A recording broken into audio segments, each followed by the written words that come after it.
The aptly and subtly named Conan is a set of rectangular cardboard boxes that may or may not contain a game. Distributed by Monolith Board Games and created by Fred Henry, Conan is suitable for a party of 2 to 5 players ages 14 and up with 90 minutes to spare. I have previous experience with Monolith, thanks to my backing of OrcQuest Warpath. But what you see before you isn't just a set of twin boxes, no. This is the result of the €99 King Pledge. The top box is all stretch goals, and the bottom box is the core game of Conan. Now, I didn't back the original campaign from way back in the day, but this release actually marks the game's 4th campaign. And each time Conan comes back, it reportedly gets better. The stats on the side of the box now are obsolete. The game has different play modes and can be enjoyed solo, and quests should actually take around an hour to complete, according to the crowdfund webpage. Enter the realm of Hyboria and fight alongside Conan. Relive the Cimmerian's greatest adventures with 12 unique scenarios that take you across all of Hyboria. From hearth-lit taverns to shark-infested waters, from picked villages to Bossonian strongholds, you get to witness Conan's defining moments firsthand. Joining the iconic Barbarian are Shivatas, the master thief, Hadrathas, the priest of Asura, and Belit, the queen of the Black Coast. One player among you is the Overlord, who commands the forces of darkness and opposes the heroes at every turn. The King Pledge's base game offering contains 39 asset cards, 16 spell cards, 60 tiles, 161 tokens, 8 hero sheets, 4 game aids sheets, 1 track sheet, a hero's rulebook, an Overlord rulebook, 2 game boards, 15 dice, 75 plastic gems, 25 plastic bases, 1 player dashboard, and 106 plastic miniatures. I didn't get the Red Nails expansion. This box reportedly contains 17 adventures set in the brutal world of Conan. I only opted for the King Pledge for this campaign, so if I crave more than that, there are plenty of expansions that I can get my hands on, including the newly released Red Nails expansion, and the also new Versus mode. At this point in time, Conan can be played in an adventure mode, a versus mode, or a solo mode. Let's open up the King Pledge core box and see what we have. First off, obviously, the Hero's Book, which explains the turn structure, the component summary, and explanation of mechanics such as elevation and line of sight. The combat system, and the hindering mechanic. Also mechanics for one-handed versus two-handed weapons, skills, and encumbrance, with game turn examples in the back. We also get falling damage, area attacks, occupied areas, rerolls, skill clarifications on the very last page. Then we have the Overlord's Book, explanations of the tiles, the Book of Skelos, which is the dashboard used by the Overlord to control their units, the Overlord's Turn, explanation of the advanced turn marker, explanation of tile attributes, and then the scenarios. Each scenario is granted 2 pages in this book, and this is the very first scenario in the clutches of the Picts. The conditions necessary to win the game for the hero side or the Overlord side are listed in the lower left-hand corner, with our map laid out here on the left page, and the flavor text that also outlines the goals to the players. The following pages contain scenarios to play Conan. You can find additional scenarios at www.the-overlord.net, and you are encouraged to create your own. Each scenario indicates a number of players on the left side of its tile banner, and a complexity on its right side. 1 crow equals low complexity, 2 crows is medium, 3 crows is complex. 3 crows is a murder. We have special rules for this quest outlined here, and then for the players and Overlord, we have suggestions on how to start, depending on how many different players are playing. Suggestions for 3 heroes, Conan, Shivatas, and Hadrathas, along with what they should be bringing to this quest. Suggestions for 4 heroes, Belit, with ornamental spear, starts the same area as any hero. I want to show one more quest. We're not going to look at this in great detail, but Hunting of the Tigress would be quest number 2. So again, we have our lore, we have our map image, we have our objectives, we have our heroes and Overlord suggestions on how to set up and flow, and then we have the special rules here. Special rules is quest notes. We have what is in the chests listed here, for example. We have the Overlord's turn marker here, which I honestly thought was some sort of map or campaign progress tracker, and the King Pledge comes with 8 of these hero sheets. They are double-sided with the English side on one, French on the other. This is a really bad example. It's Conan in English, and when you flip it around, it's Conan in French. It's not spelled differently or with any sort of markers. I just know that that's how a French person would pronounce it. We've also got Amr the Lion, Engora, Zelata, Valeria, Hadrathas, Shivatas, and Belit. We have 4 more reference cards that can be used during play. that explain attack skills, movement skills, miscellaneous skills, and defense and magic skills. Personally, I'm pretty happy to see Valyria represented here. Now, these 6 icons here on each hero sheet represent the action spaces. These are the 6 actions a hero can perform, and it indicates their exertion limit and the hero's attribute for each action. It differs by the hero. This is the hero's recovery chart, showing the number of gems a hero recovers according to their stance and the number of fallen heroes. This little weight symbol represents the encumbrance limit. And then we have skill spaces. We can see that there are 4 movement skills, an attack skill, and another movement skill, as well as an encumbrance chart. This shows the level from which the hero starts losing points from their base movement. Next, we've got the reserve zone, the fatigue zone, and the wound zone. With all of the literature out of the way, it's time to look at the other elements of the game. We have our box full of miniatures. As far as the core game goes, there's not a whole lot of different stuff here. Not a whole lot of different kinds of components to shuffle through. We have our gems, red and blue, I'm guessing hero and overlord. I've been seeing a lot of these components in places recently. They're like offset, uneven cut gems. All right, very neat. And then we have our combat dice, both in a tray that I would argue is too tall. 5 of each color, red, yellow, orange. As you can expect, with different levels of strength behind the rolls and the configuration of faces. And we have our deck of cards. There's not a lot of cards with this game, actually. They're really tiny sized cards that I don't mind at all, depending on what you're putting on them. These are perfect for things like equipment. They're not so perfect for things like character details. Here we have the name of the equipment, a picture of it, the encumbrance, the color of die associated. We have leather armor, we have chainmail, scale mail, bucklers, tribal shields, krisses, daggers, parrying daggers, very nice. Looks like weapons can have several different uses. It can be used with the different actions that are present on a hero sheet. Yuechi knife, crossbow, throwing knives, javelin, Bosonian bow. All right, so that explains this symbol. This is the ranged attack symbol. Melee, ranged, defense. The explosive orb, the spell book, the tribal mace, the life potion, and we have a succinct way of explaining the effects of the consumable items, such as the life potion. This will move 2 blue gems from your wound area, from your fatigue zone to your reserve zone. Tools, key, Pictish fetish, empty chest, Stygian artifacts, Zuthel's crown. Looks like we had 2 decks here. An equipment deck, really love the art for this. And this must be the spells and abilities deck. It is very small, but it doesn't need to be a big deck. We have Lightning Storm, Bori's Rage, Set's Bite, Kiss of Death, Energy Drain, Teleportation, and so on. Looks like they're basically going to be used as references or passed out to players that have these abilities. We have 3 larger miniatures who are given their own tray in this box, including a sizable lion, a sizable and very threatening snake, made of quite rigid plastic with a little bit of bend to it, and an abominable eldritch horror, the likes of which I have not seen and can barely comprehend with my human mind. He's got a scorpion tail and what I can only describe as rhinoceros shoulders. It makes no sense. We have a ton of tile sheets.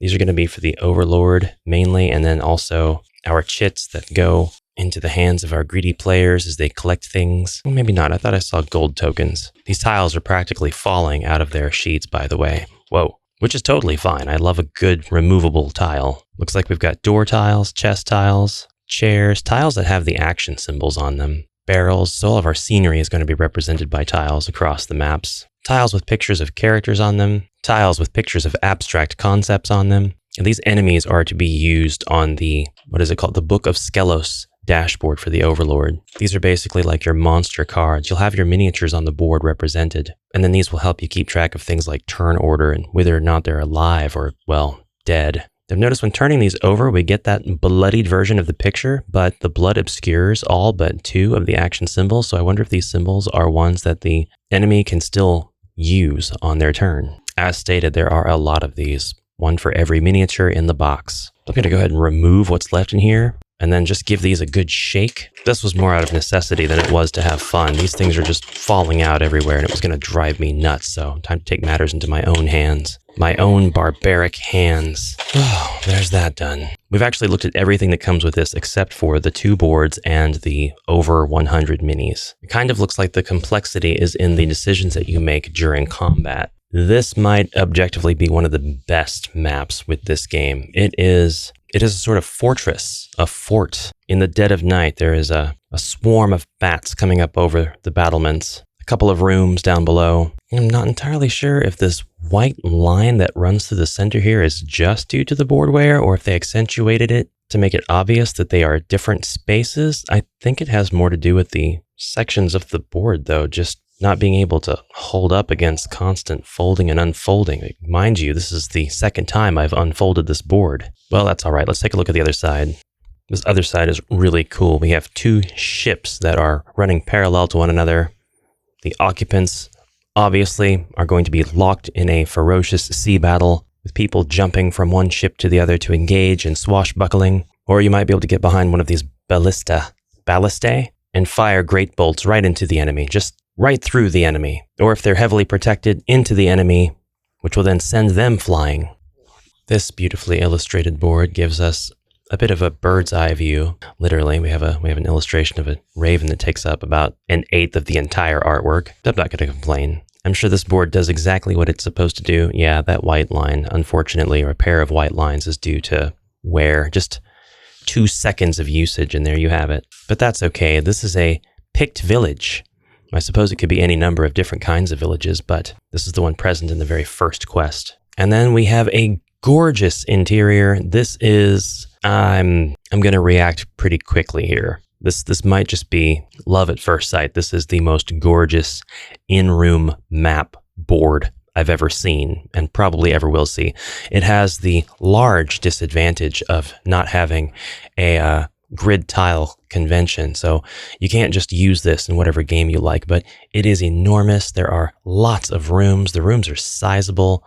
It's pretty realistic as far as scale goes. Things shrink down with the descent into the lower level where the tavern is. You've got an office, bare rug on the floor, fancy carpet, sign hanging up that says The Thirsty Dog. The street portion, the alleyway, seems to have its own traversability as well, so that's really great. Really quite lovely. We have a huge haunch of meat here over the fire. This will be a great backdrop upon which to look at our minis. So we take them out of the Con O2 box, and we have 2 trays. 2 trays, right? Yes, 2 trays. And the Book of Skelos, which is, it's an injection mold plastic board. It's actually quite sizable. I didn't expect this. I really didn't expect it to be this lovely hard plastic board. It's got kind of a toy factor to it that I really like. It's also got a lot of these rings, red, purple, blue, green, and orange. Glad they went with orange. And just a metric ton of minis. It looks like you're going to have anywhere from 5 to 15 of any particular mini, so as to accommodate the skirmish nature of the game. In fact, there are only 5 unique miniatures in this entire tray, which we will look at shortly. We have Mummy with sword. Let's do a little bit of a turntable for you guys. A little bit of a runway effect here as we look at all of the minis in better detail than when I hold them up with my hands. Guard with long spear. Now, I'm not entirely clear if these are like Bosonians or... So this guy looks like a zombie. He's very clearly undead, actually. Maybe like a bone Sonian. And then I think this is one of the picked, but I could also be wrong. I could be giving him a wrong depiction. I'm done. This guy looks like a disgruntled Cimmerian. He is just angry that Conan is always getting all of the spotlight. Conan this, Conan that. When do Grug get time in the limelight? We have Wolf, just large wolf. This is one of the mob enemies in the game. Long-haired soldier with spear. I just cleaned that disc. I just cleaned it. And soldier with pole arm. I'm not entirely sure. I don't think that that's a halberd. It looks like the kind of axe that you would wield from horseback. The rest of these miniatures are all going to be unique, meaning there is only one of each in the box for Conan. So this is going to include our heroes as well as our unique individuals. Sometimes they're going to be bosses. Sometimes, I assume, just NPCs. This demonic being, I'm not quite sure what he is. He's scary, he's cool, he's threatening. Please destroy him. This is the ape man from that scene in the movie. Well, he's from his own section of one of the Conan stories, obviously. But if you want a visualization, then...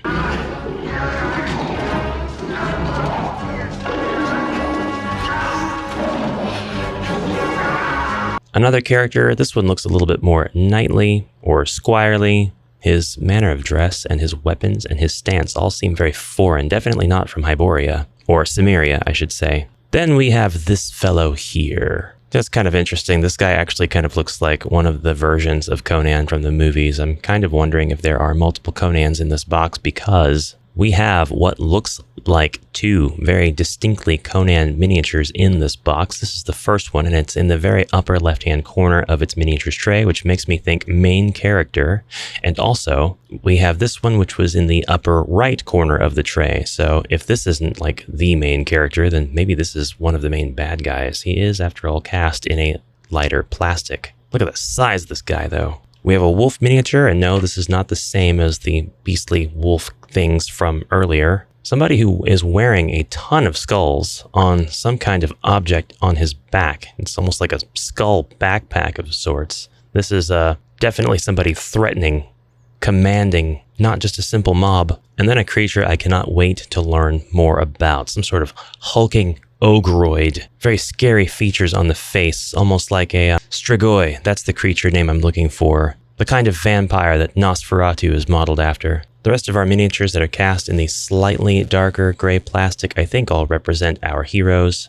And there are two of them here. Obviously, these are ones I think we've seen the cards for. For example, this is Ngora and Belit. The miniatures are very well detailed, but all of the details are very small. You can clearly make out just about everything on the miniature, though. Nothing is muddied, but man, I don't envy a person that wants to paint these. Here we have Zalata, who was pictured with a wolf, and we have another character who I can't find in the hero sheets, so I think that she's not a hero. Or she could be an alternate sculpt of one of the heroes. And last but certainly not least, we have Valeria. Really cool, again, to see this character in this game. Glad she was brought along. Before we open the stretch goals box, I just want to express my minor annoyance that not everything fits back into the box after you get everything punched out. There's just not like enough vertical room to store everything, so you've got to flatten your token storage, get rid of the cardboard box that has the trays. That extra thickness out of there will not entirely alleviate the lid lift that you're about to get, but wow. And then your card and dice storage has to go over all of your enemy cards. Oh, by the way, these exist to go into the Book of Skelos like so. I think that's a really cool way to keep track of what you've got on the board. Got different spaces here for tokens that you can place inside. Just really cool. Some games have a GM screen, some games have an Overlord dashboard. So I might actually bin these trays and come up with another storage solution because this is a little bit silly. I guess if I'm throwing the trays away, I have to throw away the cardboard skeletons from which I punched my tokens and tiles. That's about right. With a ½ inch of lid lift, I'll have to deal with that later. At least it's a lot of content. This is the stretch goals box. And just as the title suggests, it contains all of the stretch goals unlocked during the Conan Kickstarter campaign. That means 33 more asset cards, 33 spell cards, 61 tiles, 39 tokens, 17 more hero sheets, a scenario book, a game board, 6 dice, 1 map of the world of Conan, 1 dice bag, and 115 plastic miniatures. That's just about everything the actual game came with. I reckon I'm going to have the exact same problem putting everything back into this box, but we have our hero sheets. Olgerd Vladislav, Zaporavo, Thak. Oh, this makes heroes out of the very villainous-looking characters in the last box. Skuthus, Zogar Sag, Constantius. It makes them all into playable characters. Conan the General, Taurus, Peleus, Conan the Wanderer. So my suspicions may have been correct that we had more than one Conan in that box. Ambula, Balthus, Conan the Warlord, Karim Shah, Savage Belit. She's not a princess in this one. Wonder what happened, or wonder what will happen to take her from this savage to the princess sort of figure she has later. And Conan Mercenary. As you might expect, there are subtle differences between even the Conans. Here's our dice bag. I don't use dice bags, so cool. Immediately we have 4 quests in a very small publication, as well as the exact same thing but in French. Several more decks of cards. It appears that we have an English language card deck as well as an accompanying French language one. So these are additional abilities and skills and magic, and these are equipment cards. Additional combat dice, which are bilingual. Everybody understands the language of violence. Polylingual? A monster that I'm going to have to get up close and personal to show you. All right, this sort of design is oft imitated. It is a multi-section monster. It is intended to serve as the body/head of this magnificently hideous brute. It is implied that it's coming out of a body of water of some sort, perhaps a swamp. And then we have tentacles with suction cups and deadly razor-sharp claws on the end, lashing about. It looks to me like this could be a battle where you could slay the claws, and that would hinder its movement and abilities for a time, and then more would return since it probably has many such tentacles. Back into its own tray it goes. And here's our map of Conan's world. We've got the plains, steppes, deserts, forests, cities, and other indicated by our cartographer. And what do you call a raven that wants nothing more than to make maps all day? A cartographer. I'll see myself out. Cimmeria, the Pictish wilderness, Nemedia, Aquilonia, Border Kingdom, Brithunia, Hyperborea, Nordheim with Asgard and Vanaheim, the Black Kingdoms, Stygia, Kush, Darfar, Keshan, Iranistan, Kosala, Gulistan, Venja, Kitai. To the east, the Isle of Iron Statues, the Viliet Sea, the Eastern Ocean, our scale in miles. This is a really, really big world. I hope that there are tons of stories about all of these places in the works of Robert E. Howard. This time, I'm not going to punch out the tiles. That spelled my doom. But I do want to look at this board. We have another double-sided board depicting a fort with lots of opportunities for exploration and combat, taking advantage of some of the vertical real estate suggested by the art. We should be able to take advantage of the elevations in terrain to make ranged attacks. Looks like there's lots of ways to navigate around this simple board. Could be a very effective player versus player experience. And then the other side of the board, which represents a village that has been erected over the top of swampland. This barely livable, inhospitable, savage terrain does little to protect heroes and villains alike from sinking into the marshes. I'm just making this up. I have no idea what the lore is of this place. All right, and this guy opens up to reveal just an absolute metric ton of miniatures. We have tentacles. We have a lot of tentacles. Looks like that's going to be a common enemy. We have what I can only describe as a pile of skulls. And we have warriors with rather large axes and long swords. We'll get back to the spinning bit here in just a bit, but villager with a large hammer, villager with a large bow, pretty much a great bow, wraith-like individuals who would probably go down in one hit, one good firm Conan slap, and another wraith and another warrior with a polearm weapon. That's half the miniatures. This time I can't wait to show you the unique miniatures on offer with this Stretch Goals box. These are, again, unique sculpts. We've only got one of each. Can't really understand why only one of a giant scorpion. Seems like such a great mob type. Giant spider, arachnophobia trigger warning. At least it's not really painted. It looks like a pretty harmless spider at this scale. A beastly beast man, beastlinging around. Hey, turn around. This isn't that kind of channel, sir. We've actually got some scenery with the Stretch Goals. Sarcophagus. The seam is visible. Can I open it? No. A small bookshelf. A very poorly detailed table. This could be a stone table, I guess, but still. An even smaller, crappier table. Stool? I'm not sure. Not sure what this is. Just a decorative element that they would have up that holds the thing that lights the room. Very well worded ash. A third size of table, a 3D chest, and another 3D chest. Not my favorite sculpts, but I can't really complain. Gotta show you this camel. This camel. This finely sculpted camel. If you don't have a camel in your miniatures collection, Conan will change that. Take a look at some of the hero miniatures that come with this game now. I won't be naming them off. I'm just going to place them on the base and let you get a good look at them. Lots of different dynamic poses, and good luck getting these all back in their spaces after you've completely taken everything out. That is the challenge that is afforded to me on this day. That is the objective that I have set for myself.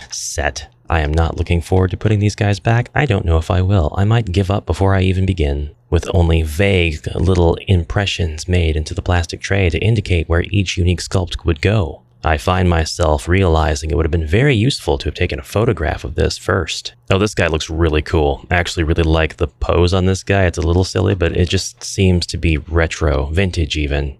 Just a really vintage looking sculpt. This guy too, he's pretty awesome. Very tall, imposing figure, commands fear. This guy is a sculpt. He has a weapon. Another Conan sculpt with an enormous axe this time. I really like the different Conan sculpts. This is a really cool touch to have multiples of this person. What is the riddle of Plastic Boy? That's not that character. I just wanted to say something that was related to the movie in some way. We have a lovely dancer figure. She's very tiny, but still, that's a really cool pose. A very dynamic, flowing cape. Horrifying looking undead character. It's a sword and shield, but it kind of looks like the world's most threatening violin. And he is about to play. He's going to melt your face off. This is a swamp creature, or perhaps a flaming skeleton. It looks really cool. It's time for another evil princess/queen miniature. So named on the hero sheets, I'm sure, or in the scenario book. This guy, very surprised that you found him. Surprised that he's a miniature. This is a strange one. It's a bunch of bones. It's just a bone golem, and it's in a strange pose, but it also gives me that strange retro vibe. How many times can I say strange? Don't take a drink each time. And then finally, we have this elongated limb fellow doing an interpretive dance. I say finally, but that actually wasn't the last one. This is the last one. Kind of lackluster to end on this note. Right, so this is what I have to look forward to now for over the next 3 weeks. That is Conan, the 4th go-around. As stated, not with the Red Nails expansion. That's something I'm going to have to get my hands on separately. But now that I've seen the quality of all of the other components here, I think that that expansion would be kind of a no-brainer. I think that I do need to get my hands on the other Conan content. Nah, maybe I over-exaggerated how difficult it would be to put everything back in the tray. It's going swimmingly so far. Still not my favorite way to spend time. I don't know if anybody's mastered that yet in terms of game design. Kind of like a fun little puzzle. You'll know if the miniatures, kind of like a fun little puzzle. You'll know if the miniatures in their intended slot when they kind of settle. That's what I came up with. Pretty sure that's correct, as everybody is pretty square in their tray. The question of will it Hero Quest will undoubtedly be asked. I would say that the two games are fairly incompatible in terms of board style, indicated lines of action, lines of sight. We don't have a lot of verticality in Hero Quest. The miniatures are also just a bit too small. They're like a modern 28mm non-heroic. If they're 32s, then that doesn't feel right. And that's the stretch goals. If you enjoyed this video at all, please leave a like, help out that algorithm for me. Comment, that would be even better. Or a dislike if you didn't like it. Hey, be honest. I can respect that. There's no other literature here. That's it, Brave Heroes. I hope you enjoyed this presentation. I'll see you in the next adventure. We might get around to playing some Conan solo on the channel at some point and seeing all these awesome components in action. But until next time, I hope you have a great rest of your day, and bye for now.